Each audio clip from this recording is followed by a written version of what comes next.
In previous years, I had felt like I had big ambitions, but none of those things really came to fruition throughout the year. Finally, I decided to pick one up, and it kind of changed everything for me as far as planning and organization goes.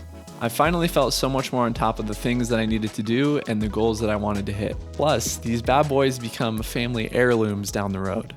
So up until 2022, I never really used a physical planner to plan out my days, weeks, months, and my whole year. I finally felt so much more on top of the things that I needed to do and the goals that I wanted to hit. So this year I decided I was going to find the same planner, only to realize it had been discontinued, and that left me searching for a new planner. The one that I ended up deciding on was the Moleskine Pocket Planner, and this is the horizontal weekly view.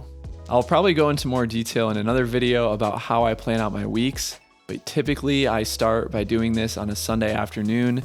I just think about everything that's going on this coming week, get it out of my head and onto a physical sheet of paper. This helps me just stay way more organized. It helps me to feel a lot less stressed when I'm thinking about all the things I need to do the following week. And it really is a great way to make sure that you're planning out the things that you know you want and need to be getting done. Having a physical planner is also an easy way for you to track your daily habits. I love writing them out on each day, and then I can physically cross them off, which is a very satisfying thing to do. There's just nothing better than physically crossing something off a list. Even if you're a digital calendar person, I personally think there's still a huge benefit in owning a physical planner. Whether you use it for daily tasks or not, that's up to you, but I love using it for personal growth, personal goals. I also love being able to physically set a goal 1 week, 4 weeks, or 6 months down the road and be able to revisit it as I get closer in my notebook. Since beginning this habit, it has definitely allowed me to miss less events and things that I have going on, which is a pretty big deal for me personally. If you know anything about Moleskine, they maintain a very minimalist design throughout most of their products. I was a big fan of this just because I don't like any extra fluff or distractions in my notebooks. They have several different options for layout, size, color, style, all those different things, and you can even choose between a hardcover or a softcover. This Moleskine planner has held up a lot better than ones I had in previous years. Even at the end of the year, it's showing no signs of wear.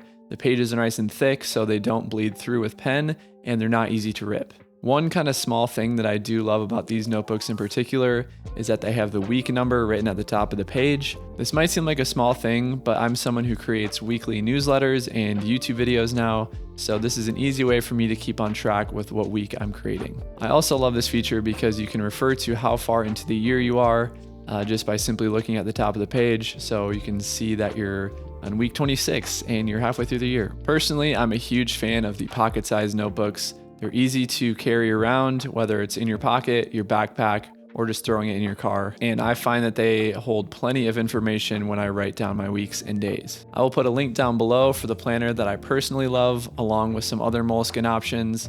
Again, I really just love their products. I'm not sponsored or affiliated with them in any way, but this is just the best planner that I've found, especially for the money.